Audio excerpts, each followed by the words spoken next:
Wow. Yeah. No, that is really powerful. Yeah. Ah, that is so encouraging. I mean, to see someone as young as you with this newfound structuring of the mind. I mean, Mm. that is great. And you did this without leaving Uganda, without working in a big job in another country, but just by reading, you unlocked the thinking of your mind, and you are Yeah. on the road to being successful, whether in Uganda or anywhere you end up. Is that the right Mm. characterization? Yeah. Yes, Because exactly. Exactly. I can tell you, I yeah, wanted to do my business and it wasn't like giving me everything that I needed. yeah. And I set my mind to get a job that allows me work half a week. I was talking Wow. to my friends and like in Uganda you cannot get a job that works half a week. Yeah, yeah. Uh-huh. I was like, I I will would. do what I Mm, want and I'm mm, setting my mind to do that. mm, mm, So I remember when I got my accounting job, I tell my employer, unfortunately, I cannot work for you half mm. week, whole Yeah. week. I'm People. able to work half week, and these are my conditions. Yeah. And I can tell you, the guy accepted. I was also shocked. I was shocked, like, yes, this is it. Yeah. I was But like, it's this because set your it's because you're busy with your life. You know where you're going. So exact exactly. wow. When you're trying something, that Yeah. that realization, and you're like, yes, I'm now in the sober state, and I'm Yeah. going to do this thing. Yeah. But your heart is telling You're you we awake. need to work. But there is a strong heart that is telling you this You is know. what I want. Like Yes. I'm in a state. I've woken up. Yes. So I remember, negotiating terms, and I'm telling my boss I'll not be able to work for you for a week. And the guy was Wow. like, I'll get back to you. Then he sends me an acceptance letter saying, yes, you Wow. can actually work 3 days a week. I was like, Hmm. Jesus Christ, I don't. You've All done of a it. sudden, I have been exploited. You Yeah. work 6 days a week, even your Yeah. salary comes late. Now Mm. I can sit and negotiate what is Wow. actually what for Yes. me, and I'm able to get Confidently. in Uganda, in a Yeah. country where you're saying, "Oh my God, we have a lot of unemployment." It is Yeah. very hard to get a job here, but if you set your eyes on something that you want, you can actually get what you want. Yep. Yep. Opportunities are there; those are there. Yeah, Wow. Wow. Vivian, that is so powerful. That is so I know. powerful. So yeah. So what are you doing with your life right now, other than the partial accounting job and the Mm. tailoring? Mm, Yeah, apart from the mm, partial job and the mm, tailoring, I mm, serve in my church. Yeah, I serve with the kids mm-hmm. Like Sunday and school?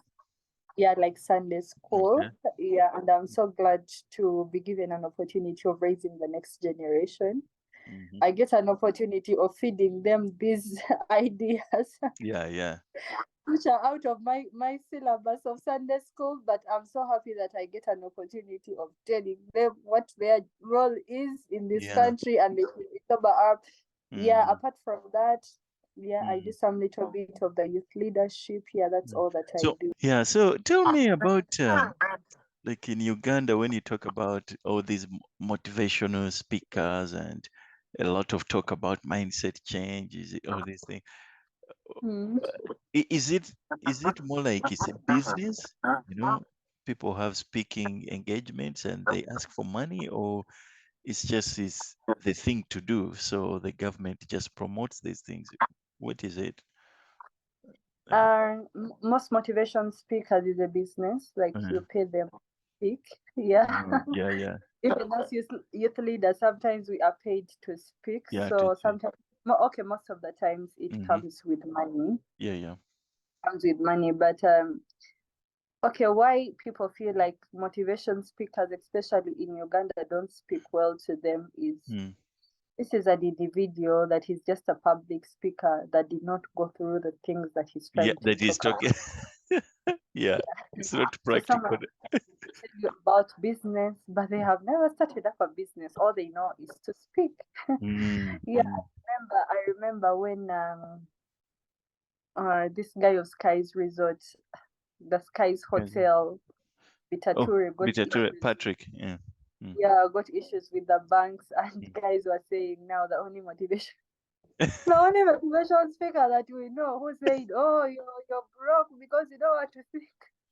Ramani wasn't please. It's so funny, like people Yeah, here yeah. really hate like motivation speakers is Hmm. because they feel like they do not speak from an informed point of view. Like Ah, they want you to understand the struggles that a normal yeah. Ugandan has to go through. Yeah, how do we Mm, navigate them? And it's mm. something that we don't really see in most of the motivation speakers. Okay. Yeah, I think I that's why people don't take them seriously. But here, a motivation speaker is like a job. You're paid. Mm. Okay. Yeah. Okay, no, it's good you tell me that because when I wrote my books, I wanted to speak from the fact that I changed my mindset along Mm, so many variables.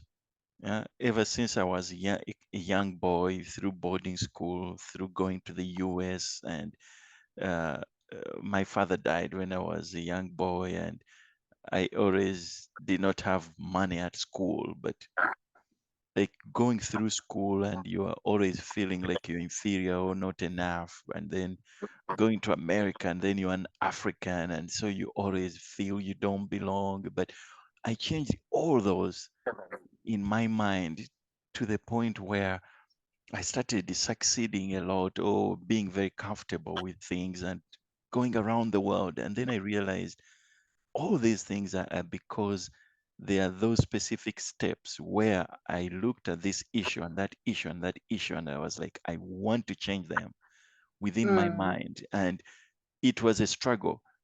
But when I came through the other side and I said, I'm no longer complaining. I'm no longer saying holding on to religious stuff that I don't understand. I'm mm, only believing things that I understand because I can read. So when you give me, I can read and understand what to believe as opposed to just believing things I don't yeah. understand. So I went through a whole bunch of changes about things, tick, tick, tick, and crossed out some. And then I was like, that's it. I'm a new person. And then Mm, when I wrote my book, The Fourth Heritage, which is the first one, it's really about mm, my journey. The Fourth Heritage is about my journey. And then this one, Beyond the Fourth Heritage, is now communicating to you people and giving you a framework on mm, how you can also change your minds. But one of the things I'm trying to push is the fact that when I talk about the limitations of the mindsets as Africans, the six killer mindsets or the mm, psychological ills, they come from the genesis of us not being able to integrate the triple heritages, which is our tribes and religion and colonial heritages. And that is something that Professor Ali Mazrui wrote. It's not me. He, mm, this esteemed professor, Professor Ali Mazrui, in his book, The Africans, he reached that conclusion that we Africans, all the problems we have in our religions, in our politics, in our economies, in our everything, is because we have not integrated and been able to pick what works within the tribal, the religious, and the colonial. Get what works and don't just throw away everything, but get what's good yeah. and discard the bad. So, in order, people know this. This is common sense. Like what I've just told you is not new, it's common sense. But the fact is, I did not read a framework or a how to Mm, enable me to do that integration. So that's why I wrote the fourth heritage and beyond the fourth heritage, because I know if you look in your mind and you are authentic and honest enough to say there's this problem because of the tribal heritage, there's this problem because of the religious, there's this problem because of the colonial. I believe once we are honest about ourselves to see what works and what doesn't work within the religion, the colonial, and the tribal, then I'm just giving a framework in how you can restructure your mind or mm, your who you are based on those things you've chosen, which are positive, and then discarding those things that are not positive. And we know there are many things that are not positive in the colonial, in the tribal, in the religious, but you have to define what they are and say, I do not hold on to that. I hold on to this. So once you do that, this is where I'm trying to get at. I believe once you do that as an African, then you've gone beyond the triple heritages. Then you've Mm. gone beyond the limitations of the three heritages. And what you are is what I've started defining as like a fourth heritage person or a fourth heritage African. And I know you described yourself as a Pan-Africanist, and I used to be a Pan-Africanist when I was in Budo in S2. Mm. I um, I founded the Pan-African movement in King's College Budo, and Okay. that is, oh, I knew everything about Marcus Garvey and all these guys in S1, S2. So at the end of S2, I was like, I need to start a Pan-African movement. And I put around posters, and I invited the Pan-African movement chair in Mm. Kampala, the guy who was, I don't know if it was for East Africa or just Uganda, but he was a Nigerian guy in Kampala there. If you talk to all the Pan-Africanists, they will know him. I Mm. forget his name. He passed away. But I invited that guy, I wrote a letter and he wrote back, and I was like, all right, so I'm gonna make history, start I a know. Pan-African movement in S2 there, I think. Yeah. And then the Sunday came and I was there in the room and this guy never showed up. And like Mm. no students came. I know. And that was the end of my Pan-African movement. It totally flopped. Yeah, It sorry. flopped. No, it's okay. But I was like, Yeah. in my life, I've always been way ahead of my peers in terms of Yeah. things. So that was when I was what, 14, 15? Now I'm Mm. now I'm 44. That's like 30 years ago. So anyway, Mm. I'm telling you this because then I went to the US and I got a chance to travel to Brazil, to Cuba, meet many African American people, black former slaves, and Pan African. And then I realized right now, since that day in Budo, I've changed my mind about what I think Pan Africanism is or what I am as an African. And Mm. I would like to define myself as a fourth heritage African in that I'm not reacting or blaming any external force. The colonial stuff happened. The white people Mm. did whatever, but they are not the problem. The Europeans and the colonial and the white are not the problem. They Mm. found us in a state of weakness and they just took advantage. And if you want to get all your energy on the consequence as opposed to Mm. the cause, you will never solve. So the cause is why were we weak? And that is why I talk about the four psychological ill. Why do people, even before Europeans came, uh, uh, people were believing in supernatural things that they could not understand, or people did not have scientific knowledge of Yeah. what's the difference between gold and mercury. And like what I'm saying, there were things that we were lacking even before the external forces. And it is up to us to realize we need to bolster, we need to strengthen those Mm. weaknesses, irrespective of the external forces. For example, there's something that I'm passionate about, which is the whole idea of literacy, reading and writing. That has nothing to do with colonial. Before the Mm. colonial people came, we were not writing, we were not reading. Mm. Eh? They came and they left, but guess what? We are not reading, we are not Yeah, writing. Do I you know. understand? So Sure. the fundamental problems are there irrespective of the external forces. And I believe a lot of Pan-Africanists put a lot of emphasis Yeah, on the on the blame. blame, Yeah. on the consequences, not on the cause. or Mm. when they go to their cause, they are not honest. Like what I'm saying, if all Pan-Africanist business is happening in English, what's up with Mm. that? Is English a good thing or not? You need to answer. Mm. Eh? But English is just a consequence. You understand? English is Yeah, just a true. consequence. So it is not a Mm. problem or whatever. But I what know, is the and problem? it's not a bad. I think I personally think Yeah. English is not a very bad problem, like how Yeah. we say it. For example, in Uganda, you have friends from northern Uganda. You have Mhm. friends that speak different languages. How Mhm. are we going to, Yeah. interact if we do Mhm. not have a common language? Mhm. If you Mhm. say we need to teach people maybe Swahili and it Yeah. is throughout the entire Africa, then let's focus on that. But let's do it.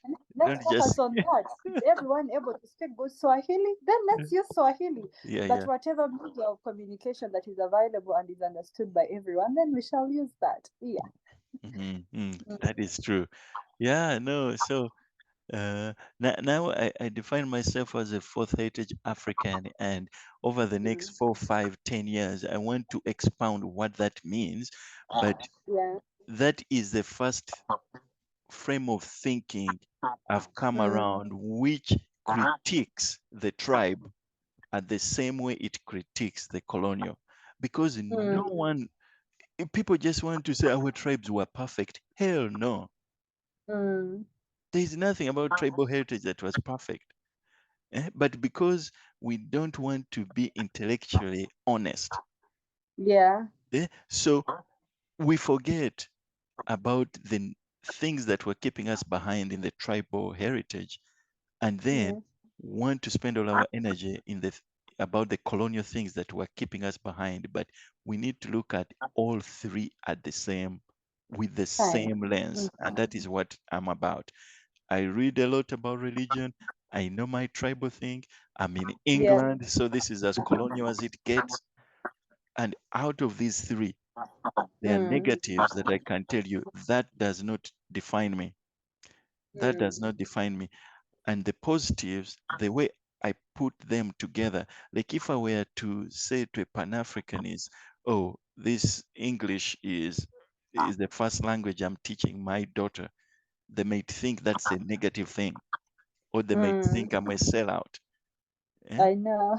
But I know. do you understand? Because Pan-African, they have this reactionary ideology, Mm. which I know very well, and I'm like, no, I'm Mm. I'm not reactionary. My whole deal is I've started my tribe. I'm from the village. I did Mm. my tribe, my religion. I know it's like that.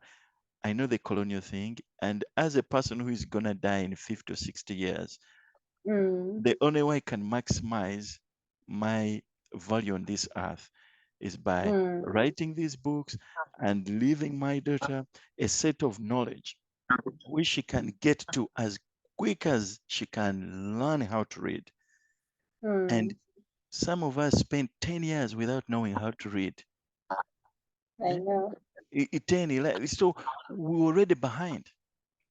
behind. And by the time I reached university, it's the first time someone told me about poetry. Just imagine you're 20, and that's the first time someone is giving. No, actually, it was Oh. before about 19.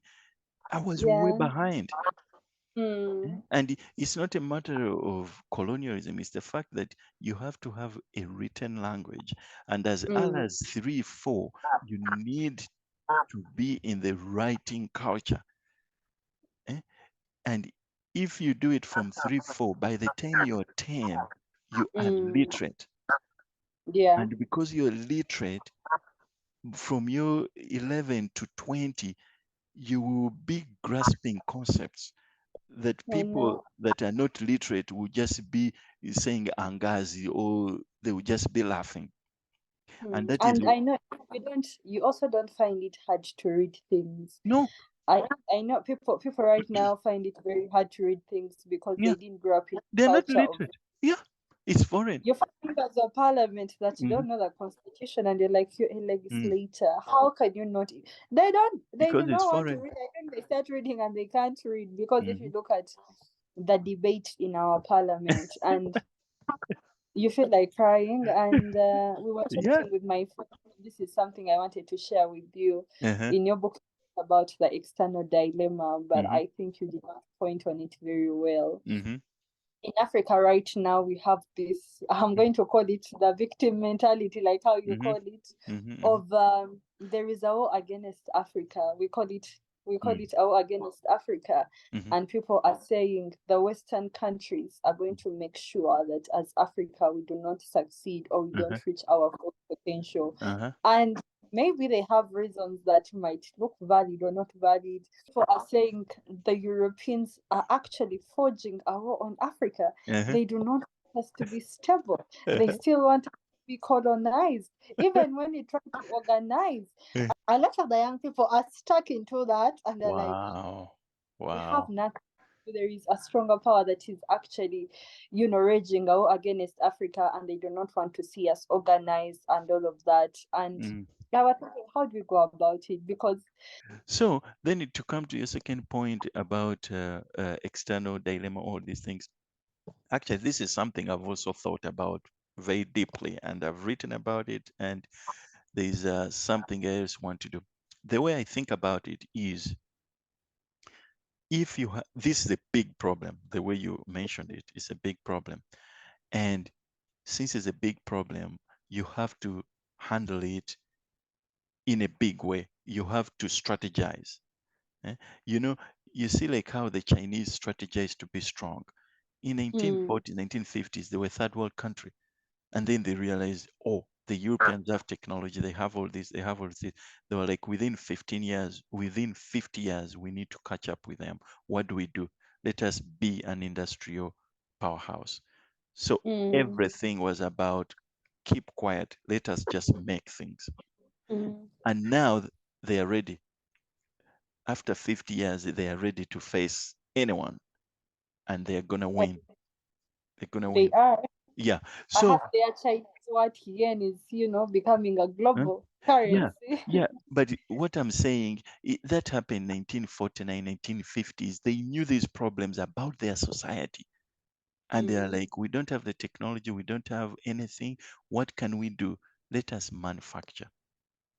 And then after 40, 50 years, boom, their problem is mm, solved.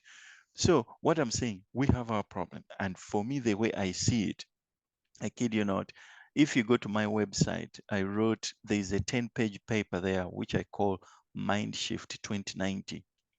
So mm, the way I look at this problem is it won't be solved in 5 years. It won't be solved in 10 years. mm, For me, I gave it, y- you know when Uganda was colonized, when it was declared a protectorate, was in 1894, right? mm, So when Uganda got independence in 1962, that was 68 years later. And those Ugandans who got independence, when they were getting independence, no one questioned the name of the country. No one questions the boundary of the country.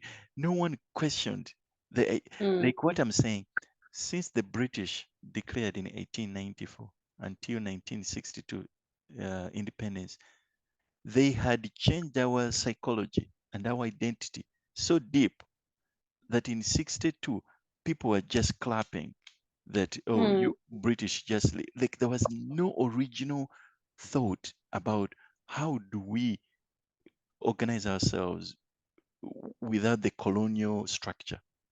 yeah. So that is a lack of imagination. So Mm, last year, we started the Fourth Heritage Initiative, mm, right? Last year was what, 2022.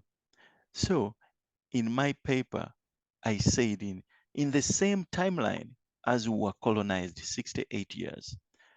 Last mm, year, 2022, if you add 68 years, it will be 2090. I'm saying if we realize what you've just said, we have that problem of external whatever, can we mm, solve it in, let's say, in 68 years, whereby just the way a new identity and a new everything was created for us, we can also mm, be purposeful starting last year to say, my grandkids who come after 2090 are gonna do Mm. this, they're gonna be this, they're gonna do this. And between now and then, just like the Chinese did, we become internal. Let us Mm. be honest and see this is weak. We don't have a written language. We even people from different tribes can't marry. Even like there are all these things that Yeah, they make us weak. true. Like whether it's 1,000 years go by, we'll be with that problem you're talking of. So we have to be honest and see Mm. what the real structure problems are, write them down, and then Mm. realize we just have to do our part, you and me. And as we are Yeah, dying, our kids have a better chance to say, true. that problem is done. I've married Mm. someone from a different tribe. I've married someone from a different religion. We now talk a language that is not, do you know, like all Mm. these things are needed. And so that is my view on that big problem. Mm. You have I to think that imagine. all it's the small progress that we need. Yeah. I personally believe that we need to start with our leaders. Hmm. If you look at the generation of especially Mm. the young people are taking over, I feel sad and I cry for this because I can tell you we are worse than that generation. The rate Wow. at which people want money, Hmm. we go for international organization and someone is selling an entire country, and you're like, really? Because of $5,000? Like, Mm. we are better than that. So Mm. I believe we need a lot of job to do, especially Mm. with maybe our generation, maybe our elders, the Mm. fathers, and what might be hard, but with our generation. And for me, it is something that I'm speaking about Mm. when I'm called to speak. It is something that I emphasize that we need Mm. to do something and to be awake. Because right now, the humiliation that African leaders are going through, I can tell you, I feel sad. Yeah. I tell my and I'm like, I tell my friends, and I'm like, we are taking over this country if God gives us the Mm. opportunity. Would you feel good to go through that same embarrassment? Mm. And the president of saying you go to the UK for those events, and Yeah. the president of the United States has a convoy of like 18 cars, And and they the put in entire buses. you're put in a bus. If someone bombs that bus, do you know where you put the entire nation at? That Mm. level of humiliation that you cannot even make a decision on behalf of your country. There Mm. are certain things we can't do, like we are so timid to do certain things.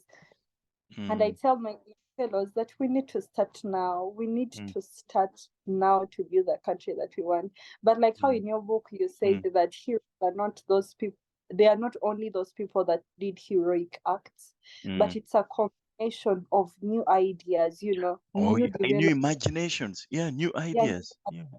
yeah, as long as we make those small little processes. Right now it can be hard, like we cannot do the bigger things, Yep. but as long as we can make those small developments, if we are given money, do we Mm. account for it very well, or we choose Mm. to eat it because, man, we are learning Yeah. from the best, we are also I know. eating.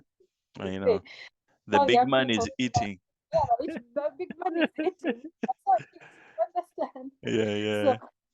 it is from the small Mm. processes that we do. Yeah, how are Mm. we creating an environment that is going to work for everyone? What Mm. is our Mm. generational role, and how are we actually going to contribute to that to make sure that the generation that is coming before us will find a better ground and a better Mm. place? And starting with Mm. a mindset is a good starting point because that makes you successful financially and physically, such that you are not crying or you are not begging at the first You're instance. vulnerable because Mm. lack of resources has put a lot of people to be vulnerable. Yes. And we really need a lot of mindset change. And I believe Mm. every Mm. generation, call it the I seven know. generation, Mm. generation of the 40s, Mm. the generation of the 20s to 30s, we all need that book. We all need to get that information because Wow. you call it a collective conscience. We Yeah. need everyone on board. Yeah. Because Collective if conscious. everyone is not, well, then it's very hard. Like how Mm. you said when you organize that Africanist thing. I remember at university, I was Mm. I was in guild. Mm, And to bring people to talk to these guys, you had to find a way of making sure everyone is there. So mm. my tactic was food. I Yeah, used yeah. to make sure I have free food and free snacks. And if you Mm. don't have them, no one will come. Vivian, thanks for the time and the talk. I really appreciate this feedback, and it has helped pump me up, realize it wasn't a wasted effort. Yeah, So, it was. It was a all. I was so surprised that he was an African. yeah. I didn't Mm. know he was a Ugandan. Uh-huh. And Jerry was like, I was Yeah. like, this Chifundan name sounds like a Ugandan Ugandan name. owner. Yeah, yeah. Then he was a Ugandan guy. I was like, what? Wow. Yeah. That's why that we don't know the potential that we have. When people Mm. say nothing good that can come out of Uganda. Yeah. And then, That's not I true. feel we have a lot of people that have beautiful There's a information lot that of can, potential. We just have to exploit yeah, it. There's a lot of potential, both in the exactly. human So, and natural. yeah, I Mm. also want to thank you for the book. It has changed my life, and I Mm. know it is going to change the lives Mm. of many people if they Mm. have access to it and have an opportunity to Yeah. get to that literature. Yeah. Mm. Personally, I'm Mm. recommending it to all my friends. Like, I'm Mm. trying to do that. I'm talking Yeah. about it because now Mm. everything I talk about is in that book. Like, Yeah. No, I can't I purposefully I can't did. go talk about I'm quoting something. I'm like, what? No, there is this and this. Is So there? yeah, Mm. it's a very beautiful book. I know it took a lot of time because man, you read Yeah. and Yeah. looks like a lot of research and a lot of time that was invested in it. And it Mm. is something you read the piece and you're like somebody Wow. took his Time to time to think. create Yeah. to create such amazing piece and Mm. a masterpiece. I have Mm. read a lot of I remember my favorite writer was Albert Camus Mm-hmm. Oh, yeah. because he me. But when I read that book, it really challenged me. I was like, I'm going to put this guy among my favorite guys. Yeah. Wow. Really? Uh, That is good because I know Albert Camus. Yeah, but the thing is, we don't have Africans who are honest to analyze our situation the way I did. Most yeah, Africans are writing for Europeans. Eh? true. No Africans are writing for Vivian. I You know. They understand? don't like Yeah, someone writes something and they're like, no, you don't understand the yeah, African setting. yeah, You work of the African setting. That's cool. We understand the bullying that happens yeah. there and how you your name. Okay. Personally, I'm very tall. Eh. I grew up being bullied, being Ofono, and it used to annoy me. Yeah, Because I'm 6 feet. I'm extremely tall. I'm you're six six three what? feet. 6'3". 6 feet, Mm, yeah. mm. So for a girl, it is extremely It's tall. tall. Mm, So you grow up feeling like I'm not even beautiful. I yeah. remember I was senior for, and my friends were telling me, "But who is going to marry you? You're taller than all men, and your husband is supposed to be more taller than you."